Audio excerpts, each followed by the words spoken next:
Une maîtrise parfaite de la culbute étape par étape. C'est ce qu'on va voir dans cette vidéo. Dans cette vidéo, je vais te dire en 3 parties comment parfaitement maîtriser la culbute et aussi à travers 3 exercices simples que tu pourras faire dès ta prochaine séance pour enfin faire une culbute comme les pros. Au programme, on va voir comment maîtriser la rotation grâce à 2 exercices simples.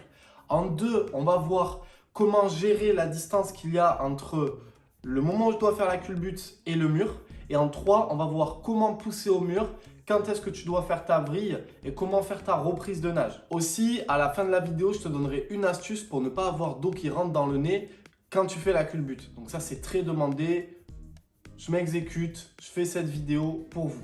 Cette vidéo, ce sera une vidéo technique sur le geste de la culbute. Après, je sais qu'il y a une autre question qui vient très régulièrement, c'est comment ne plus être à bout de souffle quand je sors de ma culbute. Si vous voulez une partie 2, vous mettez un maximum de pouces bleus, vous m'éclatez cette barre de pouces bleus dès maintenant et vendredi, je sortirai cette partie 2, comment ne plus être à bout de souffle lorsque je fais la culbute. Aussi, n'hésite pas à t'abonner à cette chaîne YouTube pour voir toutes les prochaines vidéos et marque-moi en commentaire si aujourd'hui tu sais faire la culbute ou pas encore. Si ce n'est pas le cas, est-ce que ces exercices t'ont aidé?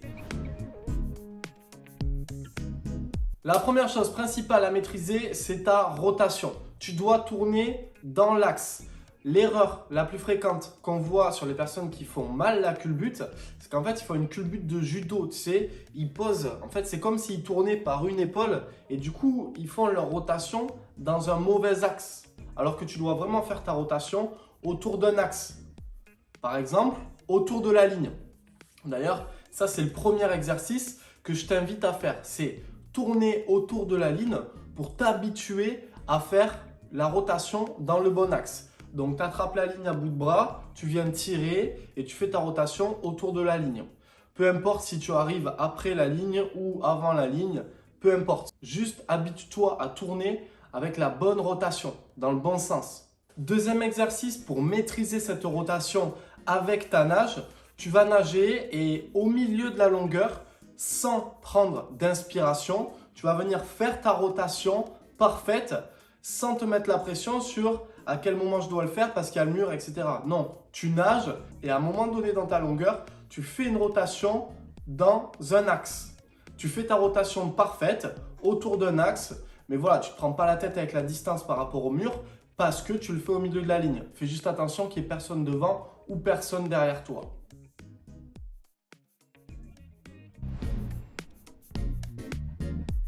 Une fois que tu as maîtrisé ta rotation correctement, tu vas jauger la distance par rapport au mur quand tu fais ta culbute. Là, je te donne un exo très simple. Par exemple, tu vas faire 4 fois 25 et la distance par rapport au mur, tu vas la gérer de la manière suivante. Il y a un T entre la fin de la longueur et le mur. Et donc, ce T, si tu veux, il est placé généralement à peu près à 3 mètres du mur. Donc, toi, ce que tu vas faire, c'est que tu vas t'amuser à faire une culbute comme l'exercice précédent, un coup de bras après le T. C'est-à-dire, tu nages ton crawl et une fois que tu as dépassé le T, tu fais un coup de bras et une culbute. Donc, un coup de bras après le T, normalement, tu ne vas pas toucher le mur. Mais comme ça, tu es en confiance et tu te rapproches petit à petit du mur pour effectuer ta culbute. Le 25 mètres d'après, tu vas faire ta culbute, 2 coups de bras après le T. Et si ça marche, tant mieux, ça veut dire que tu as la bonne distance. Si ça ne marche pas, le 25 mètres d'après, tu vas faire 3 coups de bras après le T et 4 coups de bras après le T, ainsi de suite, jusqu'à que tu arrives à poser tes 2 pieds contre le mur et rester sur le dos. Illustration en image. À ce moment-là, tu ne bouges plus. Il faut que tu t'habitues, pour valider l'étape d'après, à ne plus bouger une fois que tu as fait ta rotation et que tu as posé les 2 pieds sur le mur. À ce moment-là, on fait quelque chose que j'adore appeler oreille de lapin. Pour t'habituer à placer tes 2 mains derrière les oreilles, comme ceci, et pour pouvoir anticiper ta poussée, ta vrille et ta rotation. Donc, exercice 2, tu jauges la distance entre le T et le mur. Tu jauges combien de coups de bras tu as besoin de faire entre le T et le mur. Étape par étape, d'abord un coup de bras après le T, ensuite 2 coups de bras, ensuite 3 coups de bras. Puis, dès que tu as trouvé quelle distance, tu t'amuses à faire ta culbute et à poser et pas claquer poser tes deux pieds au mur, faire tes oreilles de lapin et arrêter totalement de bouger. Première erreur à ne pas faire, tu ne dois pas inspirer devant ou sur le côté juste avant de faire ta rotation. Je t'invite à garder ta tête fixe et à ne pas inspirer entre le T et le mur. Troisième étape indispensable, alors là c'est hyper simple. Une fois que tu as posé tes deux pieds au mur, tu vas simplement garder tes mains en oreille de lapin, faire une pause pour te situer dans l'espace. Et à ce moment-là, tu vas venir pousser, déployer tes mains et faire ta vrille. En gros, tu dois faire ta vrille au moment de pousser. Tu ne dois pas, quand tu as les deux pieds au mur, te retourner et pousser ensuite. Non, tu veux aller à l'essentiel avec des étapes simples. Donc là, à travers cette vidéo, on est en train de simplifier au maximum. Des étapes simples. Au moment où tu pousses, tu fais ta vrille, quelques ondules, reprise de nage, battement et 2 coups de bras sans inspirer. Et là, tu as quelque chose de parfait en termes de maîtrise. 2 étapes. Tu dois d'abord faire ta culbute, marquer une pause, un temps d'arrêt avant de pousser pour pouvoir prendre l'habitude de te situer dans l'espace et ne pas pousser et te retrouver désorienté. Et ensuite, quand tu maîtrises bien la culbute avec ce temps d'arrêt d'1 à 2 secondes, tu pourras t'amuser à la faire plus facilement, plus naturellement et sans temps d'arrêt.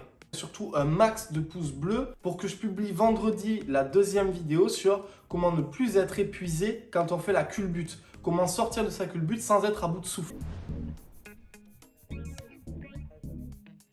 Et maintenant, il est temps pour moi de te donner une astuce hyper intéressante pour ne plus avoir d'eau qui rentre dans le nez quand tu fais la culbute. En fait, c'est simple. Tu ne vas pas vraiment souffler par le nez comme ça.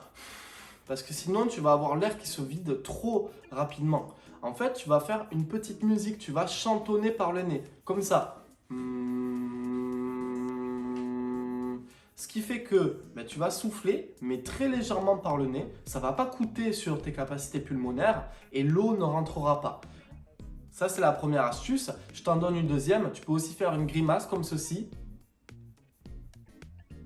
D'ailleurs, on le voit très bien sur la vidéo de Noé et Laïa. Tu mets tout le bas de ta bouche vers ton nez. Ça bloque tes parois nasales et tu n'as pas d'eau qui rentre dans le nez. Pendant ce temps, tu peux faire ta culbute tranquillement. J'espère que tout ça t'a plu. Si tu veux aller plus loin en crawl, avoir une vision parfaite de ta nage du crawl, un crawl parfait et maîtriser facilement en 10 étapes une nage en glisse efficace avec des bons appuis, tu peux nous rejoindre dans le club dès maintenant. 10 étapes pour un crawl parfait, le lien est dans la description. Si tu veux un coaching avec moi, bien sûr, tu peux venir en stage.